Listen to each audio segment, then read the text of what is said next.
You're right in there for some heads. It's 10:19 here on the Irish Show on WHK AM 1420. In the studio with me this morning is Rick Porello. It's been a while since you've been here. We're hunting down a set of headphones for you, Rick, but get close to the microphone. You probably have got a little older since you've been in Youngstown, the Mahoning Valley, and he told me there was something about this guy that he didn't like, couldn't put his finger on. He was quiet. He was just, there was something strange about him. Well, that planted a seed, you know. And if you're a writer, sometimes that's how you get ideas. You hear about a character, you hear about a story, and even if you're working on something else at the time, it plants a seed. You might make a note about it. You might jot it down, and just for future consideration. And that's what happened with me. So I started looking into this guy, Richard Henkel. He was from Pittsburgh, but again, he had connections here in Ohio, the Youngstown, Warren area, and also in Cleveland. And I found out it was a fascinating, very tragic story. The guy probably should have died in the electric chair. I don't want to reveal too much, but he probably should have died in the electric chair. But he made a deal, like so many criminals did, and at the time, it was the best thing really for the investigators and for the prosecutors to make at the time. So I started researching, and 4 years later, here we are. Were you surprised at, for instance, the policeman was named Small? Gary Small. Gary Small. Were you surprised that he got taken into the web, the Henkel web? I was shocked, and that's another angle to the story that kind of pulled me in, because here was a police officer. He was a decorated Vietnam veteran, and he had a connection. Again, for anyone who wants to read the book, I don't want to reveal too much, but he had a connection to the Henkel family. And in later years, after he was honorably discharged from his service after Vietnam, hooked up with Richard Henkel, and it was not a good thing.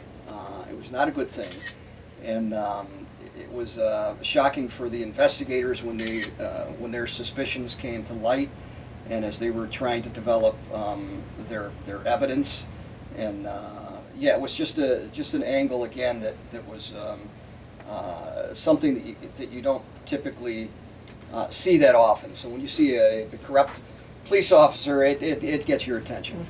Henkel didn't seem to have any conscience about killing somebody, did he? He didn't, and I don't think he does to this day. He's alive, by the way. He's alive, and as you know, I have been in contact with him. I started, and I'll go into that part of the story, about 2 years into my research. This was a 4-year project. About 2 years into my research, I decided to try writing to this guy. I've developed a reputation for establishing some connections with some of these guys, these boys that have had careers in organized crime. I think because so much time has passed, because mostly they were active in the 70s and 80s. In some cases, I don't even seek them out. They have sought me out for 2 or 3 various reasons. But about 2 years after the research, I decided to write to him, and I told him what I was doing. I was writing a book that revolved around his career of crime, his life, and I asked if he would answer some questions, and he was very polite in his response back to me, which came again in letter form about 2 weeks later. And he said no, he wanted to take his secrets to the grave, and so I wrote back to him, and I said, well, how about maybe in 6 months or a year if I write back to you and I let you know how the book's going?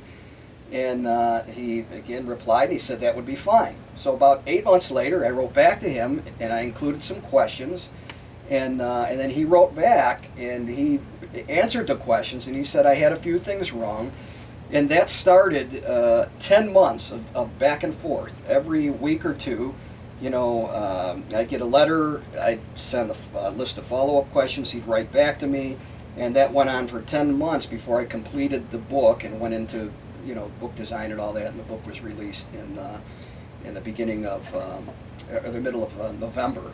Has he seen it? He, in one of his letters, and believe me, I'm not in any way enamored by the guy. Like I said, the guy probably should have died in the electric chair. But he has been courteous in his writing most of the time. He has gotten angry with me a few times. But he did, in one of his letters, he did say that he was hoping that he would get a free copy of the book. Anytime he said something funny or something that he thought was funny, he would put a little smiley face. So I did arrange for a copy of the book to be sent to him. He told me it might be a while for it to get processed through their system. So I don't know if he's received it yet, and I'm prepared to get a lot of nasty comments. I don't know. Maybe he won't think it's too bad, or maybe I'll get a list of things that he thinks are wrong. I don't know. He did not. He was very careful to say to you, "No, I will never help to solve homicides." Yes. But did you ever come up with an estimate of the number of people that he killed or he had killed? Well, according to somebody who was close to him at one time, and again, I'm careful not to give too much away for potential readers. He supposedly murdered up to 28 people. Now, this guy was a contract killer, an independent guy for the mafia in Pittsburgh, for the mafia in Northeast Ohio. And he also had his own reasons for killing, including to obtain life insurance proceeds. Said 28 people. Now, when I go back and look at what he was convicted of, what he admitted to, and what the police suspected him of, at least what they put out publicly, I'm not privy to everything, even having been in that business. I estimated it at 12 or less. And so in my writing to him, I wrote to him, I said, I don't believe that you killed 28 people. I just said that, and I said, I believe it was 12 or less. Well, he wrote back to me, and he said, you underestimated. He said, but I'm not getting into that because nobody cares, which is not true. The families of the victims, I think they care. They care about details. That was a kind of a new wrinkle, the insurance business, the way if you taken out insurance policy on I think his girlfriend, a couple of his lady friends. Yes, his fiance, yeah, and her best friend. No qualms of conscience about blowing her up, did he? No. Well, there was other reasons involved too, and it's just the conscience. And I believe, like I said, I'm not a psychologist, but there's something upstairs here, up in the brain that's there that shouldn't be, or something missing that should be there. Explain to our listeners how he did it with the insurance. How did he go about it? Well, he would. In the 1970s, I think it became. I think it was at the height of personal finance that life insurance was an expected part of your personal finance, where it was the most popular at that point. It had risen to popularity that it was expected that life insurance would be part of your personal finance package. So, people were buying life insurance policies left and right, and so it was just getting very popular. And it basically became a scam. It was a con man, really, to get close to somebody or somebody he was already close to and convince them to take out life insurance policies. Like if you and I are dear friends, let's take out life insurance policies on each other. But my policy is not going to wind up going in the mail. The policy on me is not going to wind up going in the mail. But I'm going to get yours. It's going to go in the mail. It's going to get filed. And I'm going to be the beneficiary because I'm going to trick you into not filling out the beneficiary line, or I'm going to convince you to make maybe my friend Russ Davis over here, or maybe I'm going to make Colleen the beneficiary. Okay, and then Colleen's going to get the money, but then when Colleen gets the money, maybe Colleen's going to be my next victim. See, that's kind of the way this guy the way he operated. Yeah. He was clever. But how many years has he been in jail now? He's been in prison over 40 years. Yeah. He's into his 80s now. Yeah. Well into his 80s. We're going to come back and talk under my nose. Thank you, Colin. Yes, Jerry. It's called There's More Bodies Out There. The true story of a mafia associate and a cop who emerged as suspected serial killers. Rick Porello, the famous author, he's in the studio. Those of you that remember him being here talking about the Danny Green case. Danny Green, it's kind of a coincidence, Rick, that this seemed to begin in 1977, around the same time as Danny Green got blown up. Yes, this was mostly occurring in the 70s, yes. In fact, Richard came to Cleveland a few times. I asked him what he was doing one particular time, why he had come to Cleveland, and he wrote me back. There was one word in the answer, and he said business. He wouldn't tell me specifically what he was doing. And he claims, and I really have no reason to disprove what he said, but he says he's been truthful in everything that he said to me, and he got a little bit upset. I had asked him about his background, basic questions like military service. He said, yes, I was in the Air Force, and he told me a little bit about it, and I thought, well, if I'm going to put that in my book, how do I know, and this was in the beginning when I first started corresponding with him, how do I know that he's telling the truth? I mean, this guy's a serial killer. So I thought, I have to be able to prove that another way. And I looked through some of the police records I had, some newspaper reports, and I couldn't find it anywhere. So I filed with the National Military Records Commission. I filed for his separation paperwork. It took about 4 months, but I finally did get it. And he was in the Air Force, and I had there was some good information in there, some details of where he served and what his assignments were, certifications and all that. And so when I wrote to him and I told him that I got his DD-214, his separation paperwork, he wrote back and said, why did you file for my paperwork, exclamation point. Everything I told you has been the truth, exclamation point, exclamation point. You know, I have not lied to you, exclamation point. So he was a little bit upset. I think he really wants me to either believe or to know that he is being truthful with me some, 40, probably 44 years after he entered, after he was arrested. What prison is he in? He's in a state prison in Pennsylvania. Yeah. Susan Dixon. Suzanne Dixon, yeah. Suzanne Dixon. Yeah, he called her What about Susan. her? Yeah, it's a sad case. As I was telling Colleen off air here, I tried to get information on the victims, in particular the females, the women.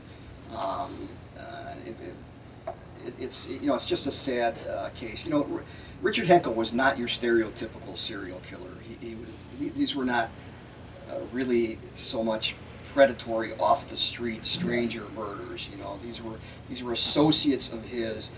They got messed up with the wrong people, but in some cases, almost not through their own fault. A lot of it has to do with how they grew up, things that happened in their childhood. And Suzanne Dixon, I don't have a whole lot on her, but she became involved with him and was a girlfriend, and she had a close friend of hers. She became very close with, and that girl went to live with them, lived with her, and she moved in with Richard. Suzanne did, and eventually became his fiance. They were going to get married, and her girlfriend moved in with her. The girlfriend's name was Joanne Maniscalco. She took on her fiance's name. She was going to get married. She was a young prostitute, and the trajectory of her life just kind of spiraled downward from things that happened in her childhood. Again, without giving too much away. All right, he got into he decided he was going to get into the kidnapping business and make some money. Oh, gosh. So he was going to kidnap some very prominent person that Yes. we all know here in Cleveland. Who was that? Yeah, he was going to, and again, he had a crew. He had a crew of people, and I want to say one thing quick, Jerry, too. nobody who was mentioned in that book should be considered guilty of any crime if they were not convicted of a crime. So I got to just say that, because there are people that were suspected of crimes who were not convicted of crimes, and if they weren't convicted, then they're presumed innocent. But Richard had a crew, and they put together this plot to kidnap the owner of the Pittsburgh Steelers. They were going to hold him. Art Rooney Sr., they were going to hold him, I think it was for $6 million. Oh, that was there pretty was this, cheap for Art. God, he'd be worth $6 billion. They had this crazy, complicated plot. It allegedly involved this police officer. It allegedly involved this guy from Canada who was an electronics expert. It involved an explosives expert. It involved remote-controlled electronic equipment. Fortunately, it never panned out for Mr. Rooney. And I'll leave that at that. Yeah, it kind of goes back, Jerry, to what you were saying earlier, and it applies to a lot of these criminals. Why did they not pursue legitimate work? Smart enough. And put their minds and put their focus into something legitimate. And again, I think it's just something in their minds that just steered them off course. What other businesses was Mr. Hinkle involved in? Well, he was an associate of the Pittsburgh mob, and he had some gambling rackets. Was he in the numbers? I think he had a numbers operation. He was a loan shark. He had a loan operation. He had money out on the street. And all of this, and some of this he claims that it's not true. Some of this it's come in through police informants, and he tells me that it's incorrect or that some of the facts are not correct. And I have to be careful because he's a lot of time has gone by. So is he remembering? Is he remembering correctly? Because I'm looking at things that have been written down, statements that have been made by people 44 years ago. Gambling operations and money out on the street. Prostitution? Well, it didn't not prostitution, but that was in the background. Yeah, it didn't seem to be much mentioned in the book about it. Well, the massage parlors were kind of in the background, and some of these murders that were occurring were kind of being attributed to, in some cases correctly, in some cases incorrectly, to conflicts that were occurring within the massage parlor prostitution ring that was a big moneymaker in Pittsburgh, and that was controlled by associates that were connected to the Pittsburgh Mafia. And there was a lot of money to be made, and they were fronts. The massage parlors were fronts for prostitution. And during these battles, there were murders that occurred. And Richard Henkel's circle included some of the people, men and women, that were connected to the massage parlor racket. So in the beginning, it was difficult for the investigators to separate the victims that were occurring, that were victims of Richard Henkel, and the victims that were killed as a result of the massage parlor conflict in and of itself. In later years, that would become more clear. But with the help of Small, they developed the bomb business. They've been able to kill people. Well, he was reputed to be involved in some of the explosives. He was. Yeah, he was reputed to have access to explosives. Now, he was never convicted of anything related to explosives. He was convicted of smuggling weapons into a country overseas, of all things. After Henkel went to prison, Gary Small relocated to another country and got a job with, of all organizations, the United States military. As a veteran, that probably helped, but he wound up getting arrested by this country's customs police law enforcement agency for smuggling weapons into that country. He was convicted and he served a few years in prison there and then wound up coming back to the States. He wasn't as big an operator as the guy we gave back to Russia the other day. Oh my gosh. Oh boy. No, nothing. Pale in comparison to that guy's name, that Booth? gentleman. Booth? What's his I name? think so, yes. Booth? I Yeah, get the first we gave name. him Yeah. back. Yeah, that was a great trade.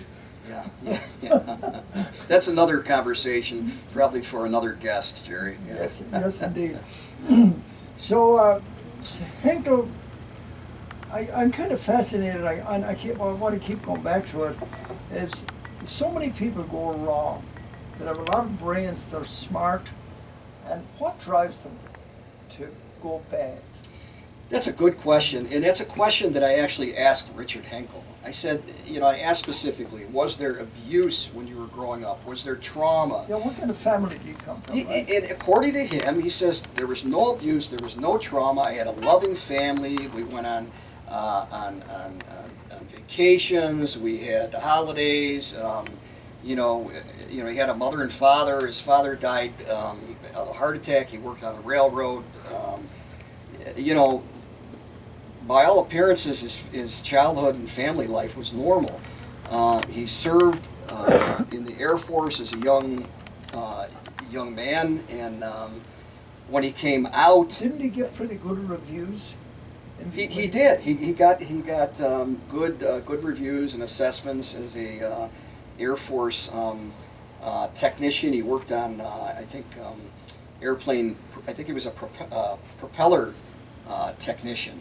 Repairman, and he got good assessments, and he was honorably discharged. But came back home. He started drinking, and he claims that that's what started his life of crime. And actually, it started with a robbery, a strong arm robbery with another guy, and then there were some bank robberies, and he was.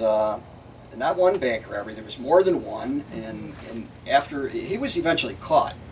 Eventually almost all of the bank robbers are caught. It's not a smart crime to commit. But he was convicted. He was sentenced to 20 years in prison. Federal crime, bank robbery, 20 years in prison. Do you know, Jerry, that he was released after 4 years? He was released after 4 years. The governor of Pennsylvania even had something to say about that in the newspapers. It was Richard Thornburg, Dick Thornburg, and he had something to say about that. And then all this other stuff started. So had he been in prison, for even half that, another 6 years, half of his sentence, who knows? He shouldn't have been let out, Joseph. Not after 4 years. No. 20-year sentence. How about that guy in New York? Not changing the subject. That guy in New York that cracked the fellow in the back of the head with a baseball bat. The other Out on day. bail? Out on bail. Yeah. I saw that on TV. I think it was unbelievable. You could have killed that man. Yes. He'd get hit in the back of the head with a baseball bat, and he was out on $7,500 bail. Just outrageous. But it's all over the country like that. Rick, as a retired policeman, what's your thoughts on that? Again, another subject for another show, I'm sure, Jerry. But I don't like it. We have to. This has to be a country of laws. People have to submit to control of themselves. Otherwise, we have chaos. Parents need to control their children, and they need to discipline their children so that they grow up and there has to be respect at home. That's where it starts. Yeah, and if you don't have respect at home, in the home, then you don't have respect in school, and then you wind up with schools where the principal is acting as a cop instead of being an educator, and then the kids get out on the streets and they don't respect the police, and the children have to be raised with respect. Has he been in jail now? He's been in prison over 40 years. Yeah. He's into his 80s. Yeah. Well into his 80s. We're going to come back and talk some more. It's 10:31:52 here on the Irish Show on WHK and 1420 Eddie or Colleen? Eddie? Got to Okay. turn the mic on first. Okay, yeah, our good buddy Tommy called in and so wanted to say hi to everybody here. Debbie Hansen called in. They had 84 people, names of different nationalities nominated for these positions, you know, and there are only 7 have. But their names are embargoed right now. She can't let them out. Yeah, The rest of them. The only one I did this Pat morning. Dowd, yeah. I did this morning. I did that. I said Pat Dowd is the honoree from the Irish community. Yeah, but she said that's okay. No, But the okay. rest of the names are, if they're embargoed, you can't. Yeah, You Jerry, can't so get it's a them out. secret, Jerry, that's what it means, right? Yeah, So, all right. all right. Well, Yeah. Jerry, I did want to say Rick Porello today is going to be having a book signing. So what a great afternoon. You want to go out and also to get a gift for Christmas. And what a Christmas gift for the reader and something good. And you're going to be at Fireside Books in Chagrin Falls, 1 to 3, and also what a beautiful community to go drive to too, with out there. But from 1 to 3 to get the book signed, and that would be a wonderful Christmas gift for family or friends. All right, Rick, and don't forget about the West Side Irish American Club this coming Wednesday. We've got the Celtic Angels Christmas with the Celtic Night. That's from Brian. Yeah. Okay. Jerry, just also during this Christmas time, you know, I know there's a beautiful song that we have, but for all the people that we're missing at this time, and there's a beautiful young lady, Katie McNally, who had a long fight with leukemia in the last few years. Katie is struggling right now, and her godmother, Colleen Patton Corrigan, would love to send out a song to her. I know we're going to be doing some Christmas songs, but there is a beautiful song about the people that aren't here anymore and that are going to be in a better place, right? So just our prayers and thoughts are with the McNallys, and Colleen would like a song for her goddaughter, Katie. Okay. Okay, and I want to wish a happy birthday, belated, yesterday to Mrs. Nellie Quinn. That's right, December 10th. And she told me, don't dare say my age. No, There'll be no. No dinner, no breakfast. 29 again. 29 again. Yes. So her birthday, and all her boys and daughters are Yes. coming over this afternoon, so she's going to be very happy to see them all. She shares a birthday, Jerry, with my sister Mary Jo Is that right? Connors, and also a happy birthday to Sean O'Leary today. He's in Cincinnati for the football game. And I also want to say a happy birthday to Sally Kern, and this comes from her daughters Noreen and Kristen, and all the grandkids. And by the way, Sally's brother, John Joe Grady, passed away, and our condolences to Sally and Mary, Chris, Eamon Moran, and Liz Holgrew. Eamon and Liz would be uncles of John Joe Grady. Anyway, it's 10:56 here on the Irish Show on WHK, AM 1420. Bringing us up to the top of the hour, here's Johnny Carroll. Do you remember when we brought him to Lakewood Auditorium and Bill Randall was just on top of the world with Johnny here? Here's one of the things he did at Lakewood Auditorium some years ago. It's an Irish medley.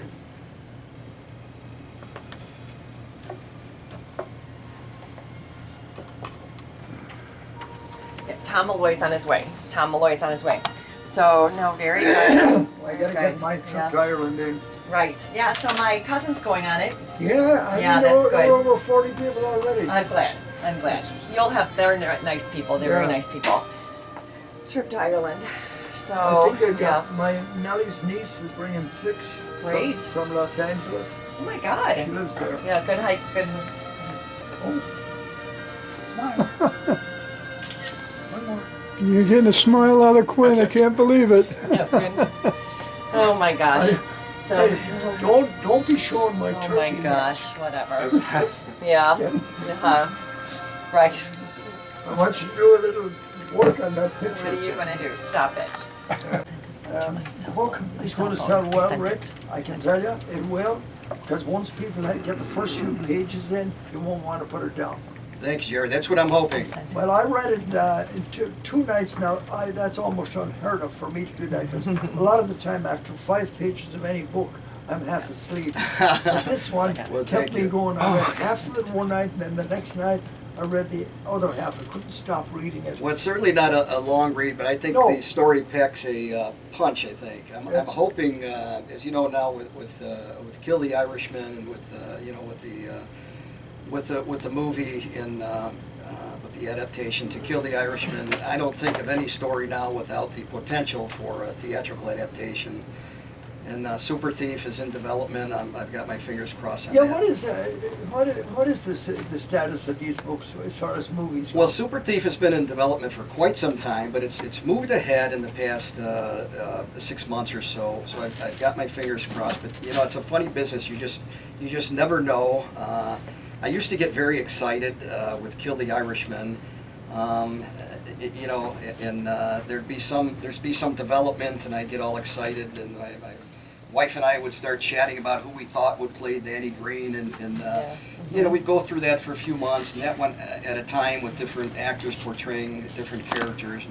And after a couple of years, that got old, and a few years later, we thought, you know what, we can't do that. We just have to be patient, and when it happens, it happens. But again, Super Thief is in development, and I'm hoping that you know, the same thing will happen with this book. If not for perhaps for a series, a docu-series, a fictionalized series, I think everything is there in place in the book. We'll see what happens. Unfortunately, I lost my film agent last year to cancer, Peter Miller. I was with him. He was with me for, gosh, about 25 years, going back to Kill the Irishman. So I'm in the process now of looking for a new representation, a new film agent. So we'll see what happens, but I'm hoping. The movie or the book Super Thief, how big was that bank robbery? Oh gosh, I think they grossed $20 or $30 million. Of course, you know, I think a lot of it was bearer bonds, and they had to, of course, fence the bonds because you don't go down to the bank and try and cash in the stolen bonds. So they had to fence those, and they might have only got 25 or 25 cents, 50 cents on the dollar. So these guys like to deal in cash, you know. So they came back to the Cleveland area. That was out in California. Laguna Niguel in Orange County. They came back to California or to Ohio and committed a similar an MO that was similar in Lordstown. Broke into a bank, and I think that proved to be their undoing because the FBI, you know, matched up the MO, and I think they already had these suspects on their radar. Isn't it almost impossible to rob a bank today? It's not impossible to rob a bank. It's impossible to rob it and get away. Get away, that's what I meant. There's a difference. It's not a very smart crime. Even the burglars, you hardly ever hear Oh, of it anymore. it's very difficult to get into a bank. It probably the crimes as far as property theft you're more likely to see would be against the ATM machine, you know, out in the parking lot. You're more likely to see that. Yeah. Phil Christopher, he was the mastermind. Yeah, he was Mr. Super Thief. Phil Christopher, he's still Is he still around? We've become friends. Is he, what prison is he in? No, Phil's out. Phil's been out, gosh, for probably, I don't know, 15 years or so. We've become friends. Is he spending some of that money? Oh, I don't know where that money was probably spent on attorney fees would be my guess. No, there's the guys that got all the money. The attorneys. They didn't have to rob a bank. And there were a lot of cases back then. Now, Rick, where can people get the book again? I always encourage them, Jerry, to go to their local bookstore, especially if it's an independent. If the store doesn't have it, they can order it through the distribution system. Ingram, the bookstore, will know what that is. It's likely that they may not have it on the shelf unless it's a Greater Cleveland or maybe a Pittsburgh store, but they can order it. And then, of course, if they're online shoppers, all of the big retail online stores will have it available. They have it available now. Like Oh, Amazon. yeah, Amazon, the big ones, BarnesandNoble.com, yeah. And then today the book signing. The book signing. Yes, everyone. 1 to 3, I'll be at right. Fireside Books in Chagrin Falls. And in January, I forget the date, 11th or 12th, I'll be at the Music Box Theater Oh, downtown. cool. Yeah, with Their Oh, their Cleveland history, stories. Cleveland stories. Yes, yes. How cool. We Yeah. wanted to go to those. So that's a great, Yeah, that's Mike another Miller great does, thing. Mike Miller does a great job. Right. I love it. That'll probably be my, I don't know, 5th or 6th time there Awesome. back. Awesome. Yeah. Very good. All right, thanks, Rick. I know you got to be someplace at 11:30, is it? Well, I need to leave, but yeah, and then get to Fireside. Yeah. Oh, okay. Thanks. Thank you very much, Jerry. 6 minutes past 11. Rick, good luck with the book. I know it's going to be a big seller. Thank you very much. Hope all the Irish buy it. Good to be here. And it's not that expensive. I'm just like $20. $16.95 Perfect. Oh, got it. Great Christmas gift. for your true crime. Here's the Saw Doctor. Yes. Great seeing you, Rick. Okay. All the best to So you. good. No, this is so interesting. I really hope that would be so cool with the Netflix. Not that, but it's so trendy now. You know what I mean? Yeah, And it's it good is. to have One books. of You know, but Jerry, I'm so sorry. You know the Italian I want you to opera get up. song, Messendorma? It's a great Italian opera. she wanted to play I it, was you the one didn't that played and I screwed up and I was What? finished with He it. plays this Italian song. Come up and get up and You get a never picture. come around? Well, you- This guy Come on, here. You picture. should go do a signing down at Tully's, the Tavern of Little Come on, Italy. get up, get up, get up, get up, get up, get up, Well, no, and have a picture over here. We got a Picture mass of on there. him. That's Lovely. right. Lovely. and cookies, I need right? to be fattened Yes, up. yeah. But Bridget ties in nicely with Tom Malloy over there. Listen now, it's not often we get a great Italian like Rick Porello in the studio, so I thought I'd play a nice Italian song. Now this is pure. Yeah. Oh, lovely. chocolate and Lovely. cookies, I need right? to be fattened up. Yes, yeah. But Bridget ties in nicely with Tom Malloy over there. Listen now, it's not often we get a great Italian like Rick Porello in the studio, so I thought I'd play a nice Italian song. Now this is pure Italian. My friend loves them. We have them all over our house, and I would suggest that anybody that wants them, really great pictures. Well, I brought some more today, and I heard you say it's your birthday, so It is. I got you covered, Jerry. Oh, thanks. I get nice dinner tonight probably now because That's terrific. Tom, you've been doing this now for a good many years, haven't you? I have. I mean, I don't do as much of it as I used to, because just working full time. I don't do this full time anymore. But it's just something I really love. It's a little more than a hobby, and I love shooting. I love the processing. I just love doing it. And I try and do something different every year. I've got some new stuff this year. I took some nice pictures from Notre Dame. I was up there for a ball game, which was really impressive. I mean, I've never been a huge Notre Dame fan, but boy, oh boy, the campus is gorgeous. The traditions are gorgeous. The football team walk into the stadium. But I got some pictures of the cathedral up there. I tried to get into the grotto, but I just didn't want to. They're lighting candles and people are praying, and I didn't want to be too intrusive. So I didn't really get anything of the grotto, but it's just gorgeous up there. So I got some Notre Dame stuff. I've got a new series of photographs. They're 5x5, framed 8x8, and they're kind of like an Instagram takeoff Do you think- almost. And they're square and they're a little less price point for people. They're a little more affordable. So Do you think you could do me a big favor? it depends on what it is, Jerry. Well, we take a lot of pictures around here, but we don't have many photographers. So, do you think you could train my great staff here how to take pictures I was without gonna- cutting my head off? I was going to ask them for some pointers. Are you kidding me? I got a picture of me shooting somewhere. I was taking pictures somewhere, and JC took a picture of me taking pictures. Yeah, I think it was a good shot too. Thank you. That's all great. Did you hear that, Quinn? Just wonderful, I tell you. Do we get any still shots today? I got Rick? I got a couple, Jerry. A I got a couple? couple, Jerry. Yeah, we got Yeah, some. that's all. We need a lot of pictures. I've got to follow Rick Porello. You got to follow Rick Porello. Great Yes. writer. Yeah, it's an interesting show. Yeah. Oh my Yeah. gosh, Yes. He knows a lot about a lot of people. I bet he knows a lot about the lawyers. Well, I'm all the sure. ones that defend I'm all sure. these characters. Well, someone's got to do it. Yes, that's right. You know, Rick is a great friend of John Luskin. Oh, really? Yeah. John is a prosecutor, I think, in, is it Lyndhurst or South Euclid? Eddie? South Euclid. Is it South Euclid? But they're good friends for years. Yeah, I think both Lyndhurst. Yeah, I think so. Well, So tell me, The show is next Sunday. It starts at 2 o'clock, runs from 2 to 6. We usually linger around there for a little bit. Plus, PJ Mcintyres, their annual Christmas party is upstairs afterwards. So I'll be hanging out for that too. So I'll be available. Are you if down anybody- in the Bridget Ned room? I'll be down in the Bridgie Ned's party room as every year, and we also have Mary McNamara. She's got her Amani. I forget the actual. It's called Amani accessories. There's Yes. earrings. There's ornaments. I had an Armani suit one time. Not Armani, Jerry. Not Armani. It cost me And a fortune. I was going to say I doubt you had an Armani. It cost more than my car. It might have been a takeoff. I don't know. But she's going to have all of the things she makes or that she has were made by women in Africa who are raising money for an orphanage over there, just to keep it to keep it going, keep it up and running. So the proceeds go to that. Partial of the proceeds go to that. All this stuff is made by women over there who send it back here to the U.S. Also, Mary Beth McNamara, who is Mary's sister-in-law, she's going to be there with all of her baked goods. She's got some terrific soda bread cookies. She's going to have brown bread, soda bread, a bunch of other goodies. Really great stuff. So there's going to be tea served on the house, complimentary. Hopefully, we're going to have some free draft beer, but it will not be the good stuff. Obviously, you don't get the good stuff for free. But You never know. But we're going to have.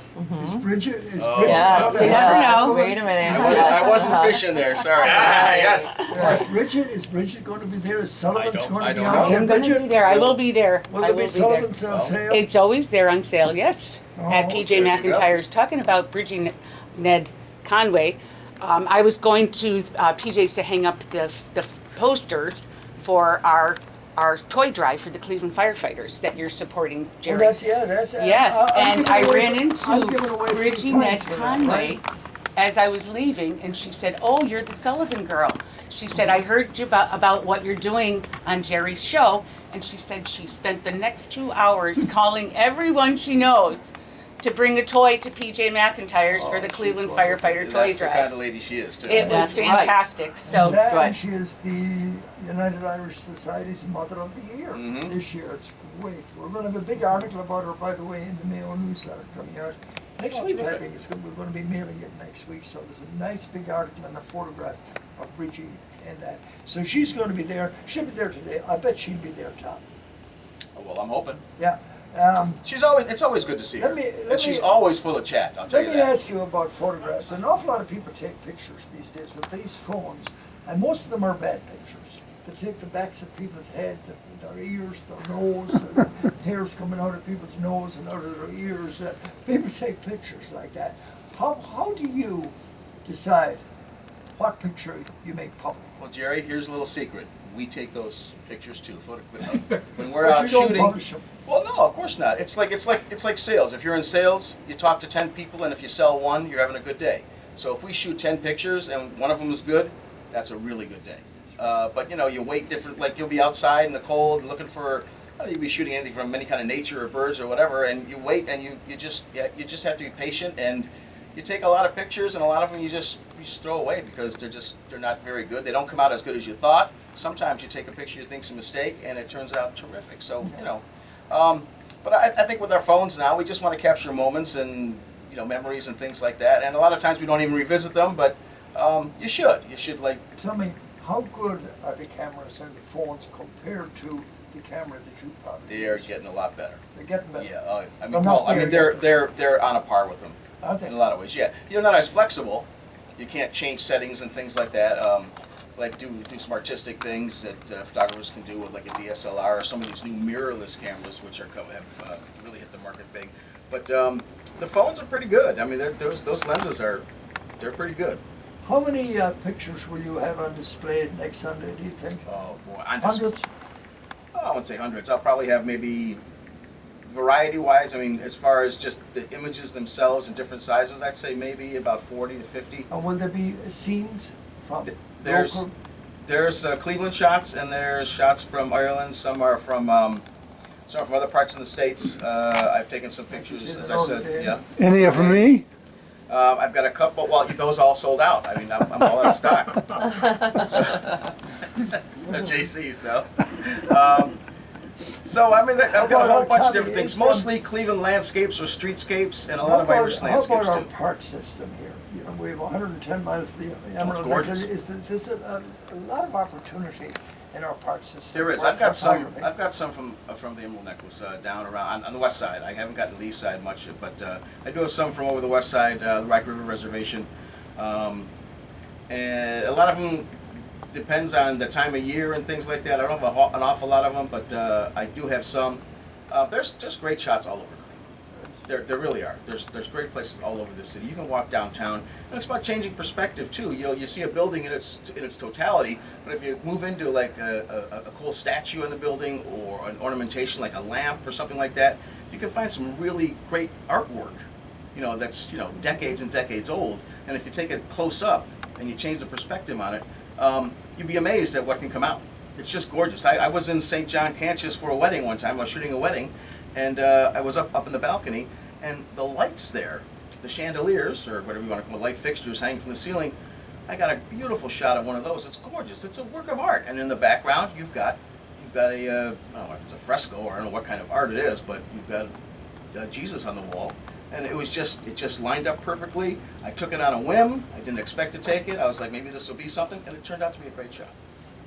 You've been in probably most of the churches around Cleveland. What would you say is the most impressive Catholic church in Cleveland for taking photographs? Jerry, there's St. no- Colin's is great, isn't it? It is. It's It great. is. Terrible sound system, but what a Well, beautiful, you know. beautiful church. There's no way you could pick one. Yeah. That St. John Kansas shot is one of the best I've ever done. Oh, where's that? That's down in Tremont, right across from the treehouse. That plug was not paid for. St. Casimir is supposed to be very good. I've never been in there. Yeah. I don't think I have either, but I've heard that. 25 minutes past 11 o'clock here on the Irish Show, WHK. Stick around, don't go away. Bridget, I want to say again, I said today you're doing the... From now and through, actually they extended it, December 18th. If you drop off a toy at PJ Mcintyres unwrapped, any brand new toy, you, courtesy of Quinn Irish Radio, you'll be treated to a pint of Sullivans. No, isn't that For nice? every Haven't toy done you that drop But yet. you off. have to say Quinn Irish Radio. You have to say Quinn Irish Yeah, Radio. that's right. I hope all my sons don't head over there. Well, I think, I'll yeah, go Bridget rogue Ned with those Conway's guys. going to keep us busy with that, I think. Right.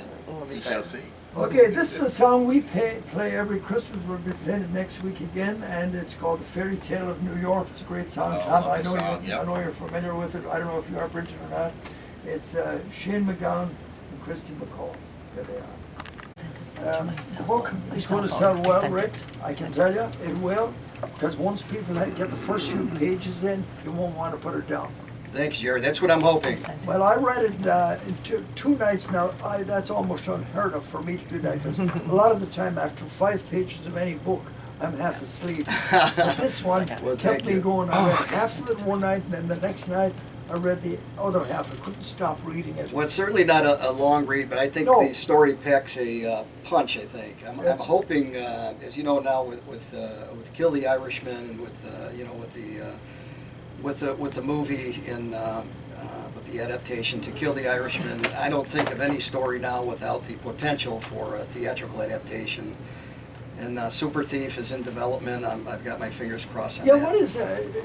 what is the status of these books as far as movies go? Well, Super Thief has been in development for quite some time, but it's moved ahead in the past 6 months or so. So I've got my fingers crossed. But it's a funny business. You just never know. I used to get very excited with Kill the Irishman. And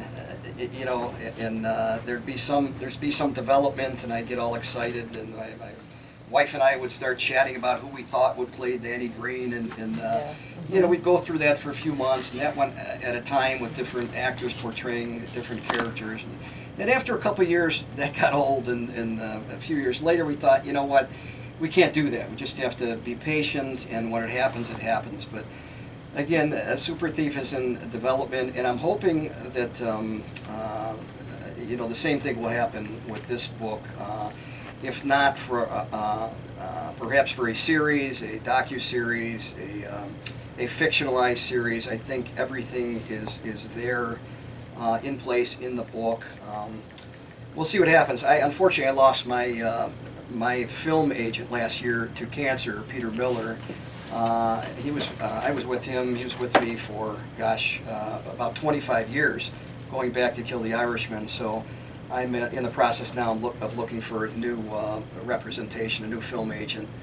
So we'll see what happens, but I'm hoping. The movie or the book Super Thief, how big was that bank robbery? Oh gosh, I think they grossed 20 or 30 million dollars. Of course, I think a lot of it was bearer bonds, and they had to, of course, fence the bonds because you don't go down to the bank and try and cash in the stolen bonds. So they had to fence those, and they might have only got 25 cents, 50 cents on the dollar. So these guys like to deal in cash, So they came back to the Cleveland area. That was out in California. Laguna Niguel in Orange County. They came back to California or to Ohio and committed a similar an MO that was similar in Lordstown. Broke into a bank, and I think that proved to be their undoing because the FBI, matched up the MO, and I think they already had these suspects on their radar. Isn't it almost impossible to rob a bank today? It's not impossible to rob a bank. It's impossible to rob it and get away. Get away. That's what I meant. There's a difference. It's not a very smart crime. Even the burglars. Yeah. How do you ever do Oh, that it's very difficult to get into a bank. Probably the crimes as far as property theft you're more likely to see would be against the ATM machine. Out in the parking lot, you're more likely to see that. Yeah. Phil Christopher, he was the mastermind. Yeah, he was Mr. Super Thief. Phil Christopher, he's still around. We've become friends. Is he, what prison is he in? No, Phil's out. Phil's been out, gosh, for probably 15 years or so. We've become friends. Is he spending some of that money? Oh, I don't know where that money was probably spent on attorney fees. Would be my guess. No, there's the guys that got all the money. The attorneys. They didn't have to rob a bank. And there were a lot of cases back then. Now, Rick, where can people get the book again? I always encourage them, Jerry, to go to their local bookstore, especially if it's an independent. If the store doesn't have it, they can order it through the distribution system. Ingram, the bookstore, will know what that is. It's likely that they may not have it on the shelf unless it's a Greater Cleveland or maybe a Pittsburgh store, but they can order it.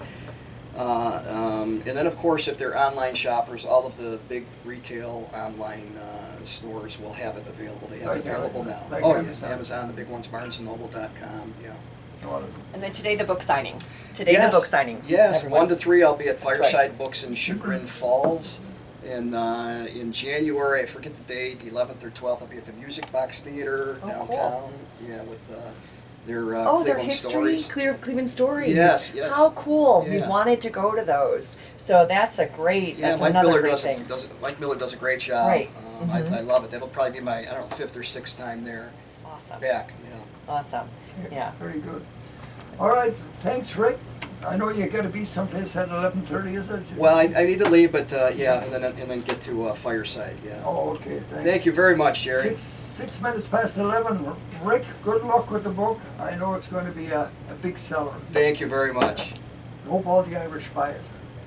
Good to be here. And it's not that expensive. How much is it? Like $20?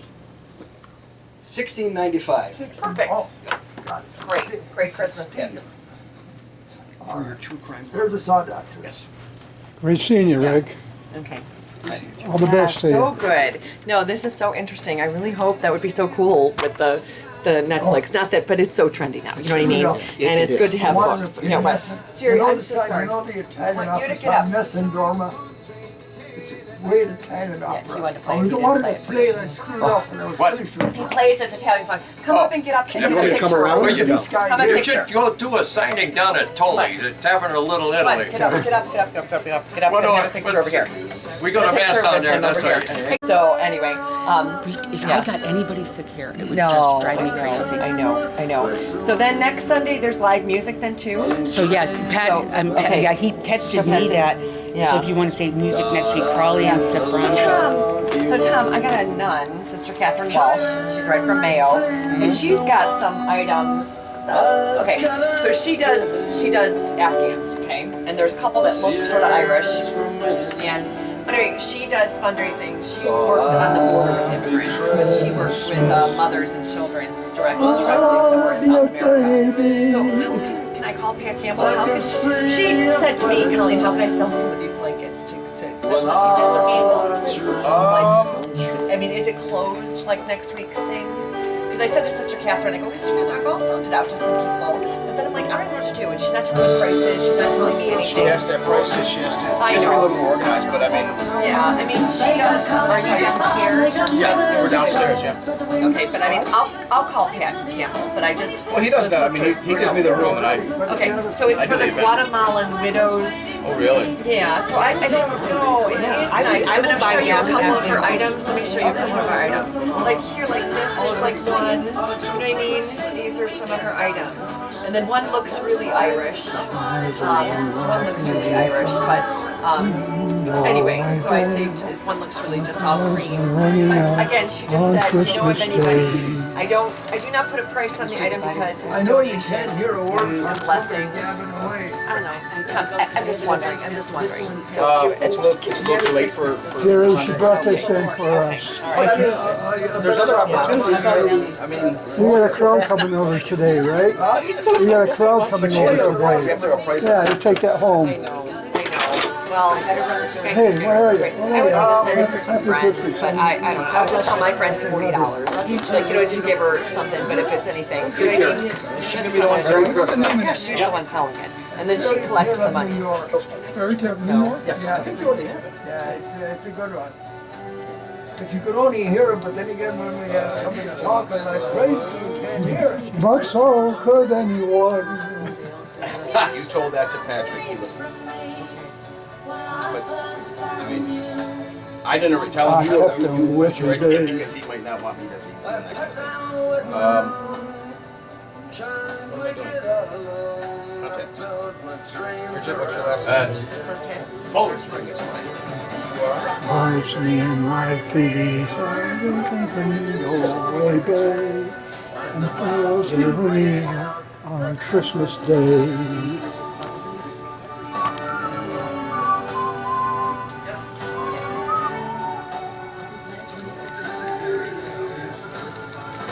Yeah, if you tell him that, Yeah.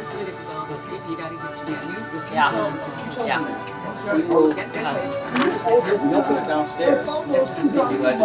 Yeah. The thing is, Give us a comment. He's good about it. What's this room for free? Oh, really? Oh, thank you. Oh my God. I wonder if Wow. I might turn the $3 one. It's certainly better. Oh my God. For Yeah. real. Oh, these are so cool. People love it. Oh my God, yeah. Wow. Keep that, don't let Brian. I'm not. Put that No, I'm thing in gonna put your the 3. shirt so he won't get it.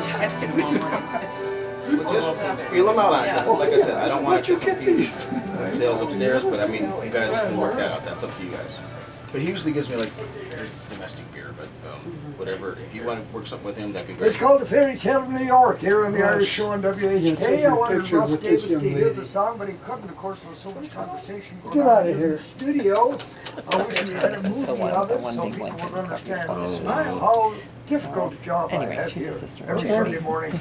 I want to remind you that last Sunday I was here's the other thing. with Margaret Connor. Mary doesn't know that anybody else will be in there, so at this And point, she's written a book called My any other Ireland. stuff competes with And her then name. if the But book again, is possibly for effectual next and year. designed Yeah, with possibly. George Ireland Sister Catherine in the Walsh. 1950s. She's from You get a Mayo. chance, you go to And she Amazon.com, is, pick up that book she's close to also, 80, along with Rick but she Porello's book. worked So on I the think border you'll with really, immigrants. really And so enjoy she's My working Ireland with them, and she by really Margaret thing Connor. in Really Africa, talking how to she's Rick a Hill. person in Mary's home. It's 11:31 here on the Irish Show on WHK. Respite. AM 1420 84. You're right.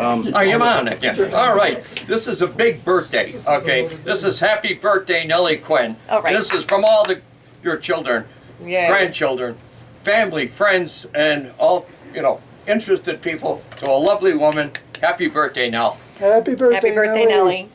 I think I have the songs. She loved it. She wanted to hear that Johnny Carroll one earlier But she likes this. She loves Joe Dolan. Joe Dolan from Mullingar County, Westmeath. You're bumping me for something. What do you got? No, that's wonderful. But also Pat Malloy from Mary's Lane. His birthday was this past week too. Oh, So Pat. good. Yes, and Nellie. So good people having birthdays this week.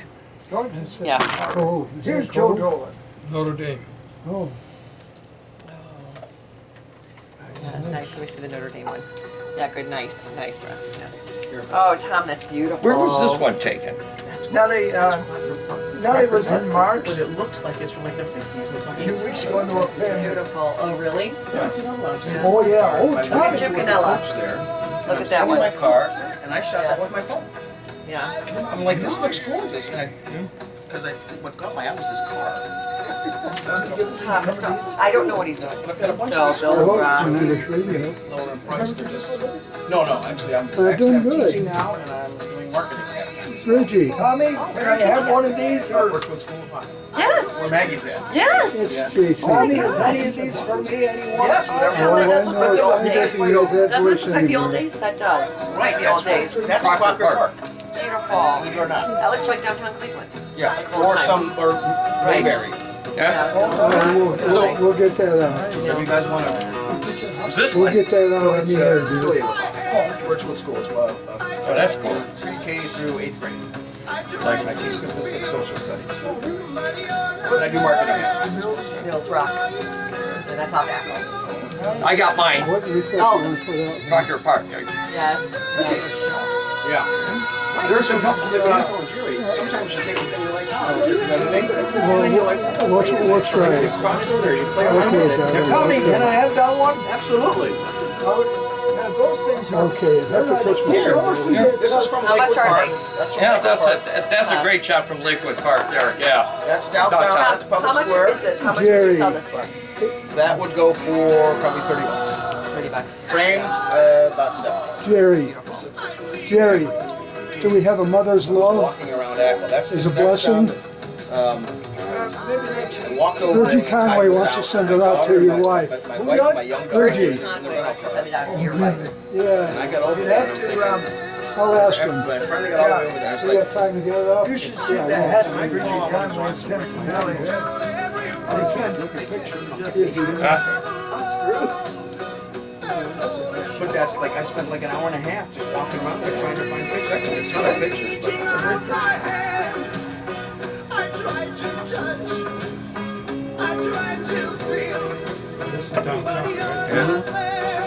I have, I sold out, I had some of them, it's like a snowstorm, the way I manipulated it. It's of the, it's across the square, and that brick building with the white top, and the old stone church, and it's in a snowstorm. Came out really nice, but like I said, you never know. I used to work at the convention center, I was walking to work that day. Jerry, he's putting up that song by Bridget Burkett. Oh, Richie O'Shea, okay, that's it, yeah. But we'll send it out to. Well, you better do it on the air for me. Oh, here's another one. I gotta get some couple commercials in here. Sure. Oh, no, I'm okay though. I do Chambers. O'Neill, Healthcare. So how is the crowds then for you, like down there the last couple of years? Do you get the nice traffic? A little bit? Yeah, a little bit, yeah. Less than Yeah. mediocre last year. Okay, hopefully it'll pick up this year, hopefully. Yeah. Well, if I don't do the show. You know, come on. When locating the right fare. I'm glad you're here. elderly So very good, Walmart very good, very good. O'Neill Healthcare So has is been that providing Birchwood Thanks, that's, Tom. that's over off 130th, 140th or something, yeah. Yes. Whether needing assisted When living, memory my support, Belknap friends come to my house, skilled nursing, they wonder why is there so many pictures of that in my house. rehabilitative therapy. I have a lot of These them. are here. Right. Yeah, there's some lovely scenery though. There's so many people from Acton. Yes, Yeah, right, right. You know, in many the good things. newsletter this month, Quality. Terry Riley from Belknap, and part of what he wrote about Christmas has to do with that. Because you I knew got a shout out. Dennis Okay. Gallagher. You go. Dedication. Go ahead. You better do that Okay. I'll first. do it. Remember Dennis? Yeah, okay. The TD, he was the TD from Akron. Yeah. So he, Terry. Not and the that Cleveland family were Dennis very Gallagher, close. no. Schedule it. Yeah. one of our 5 So, facilities. oh, that's so good. Somebody's kids went there, one of the council people from Cleveland. Um, Zero, zero. Visit Yeah. us online Private church. at O'Neill. Here, maybe here. So no? You know, for generations, Chambers Funeral Home has been part of the great history of Northeast Ohio. Providing meaningful funeral services is what Chambers strives to provide. Pre-planning your future funeral arrangement is a wise and sensible choice in estate planning, and Chambers can help assist you and your family. From traditional burial services to cremations, the funeral directors at Chambers are skilled in assisting families of all faiths and financial abilities. Please call Chambers Funeral Home at 216-251-6566 or visit them at chambersfuneral.com, and they would be honored to discuss all of the many options available to you and your family as we commemorate a life well lived. Chambers Funeral Homes are proud to be family owned and operated and helping Greater Cleveland families since 1933. There are 3 locations in the Cleveland area now to serve you. You can call them at 216-251-6566. GolfTech, take the next step to a better game with equipment and custom fitting with the latest technology. How's the golf game going? Yeah, I got one. Me and then me. Goes further with GolfTech. Visit one of Northeast Forget Ohio's me. GolfTech Right, locations. JC, right. I'm a VIP, you know? You're impotent, yes. Okay, Eddie, Yes. We got a happy belated birthday to Mary Masterson, and that's from the Harkin families. Nice. JC, We have a dedication. I don't see it up here on the screen. Well, he was supposed to get it up. I'll go talk to him, but Oh, wait a minute. oh, No, it's not there. it's not there. No. Well, it's a dedication to your bride from Bridie, the one and only, and I'll go see why it's Bridget not up Conway. there. Yeah, Bridget Conway. Bridget Conway, of That's course. right. For Bridget Conway. How about if we played this one? The Christmas Countdown, the 12 Days of Christmas. That sounds great, I Jerry. hate that song. Just silly enough, You right? and Celia Gallagher, God rest her soul, she didn't like it either. She told me she was going to come down here and break the damn record. I'm with you, hon, I'm with you. Right, right. But here it is, Frank Kelly in his version of the Christmas Countdown, which is the 12 Days of Christmas, Irish style. Here it is. Russ, did you ever hear this, Russ? lunacy? Yes, yes, this is the one. Russ, did This you is ever the hear one. this? Yeah. Listen, This, Connie oh, not it's only silly. stopped It's the talking, silliest ever. Though it was difficult at first to It's win the its 12 days confidence. of Christmas. Yeah, It it's so bit the mother silly. rather badly in the hand. But they're good friends now.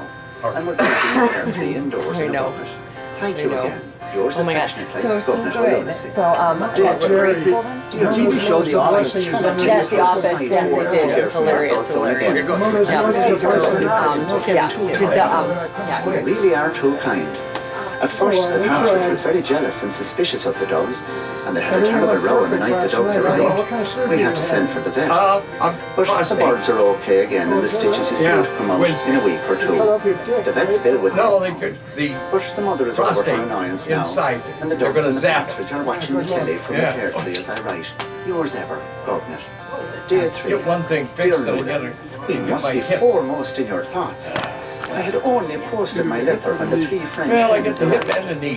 There was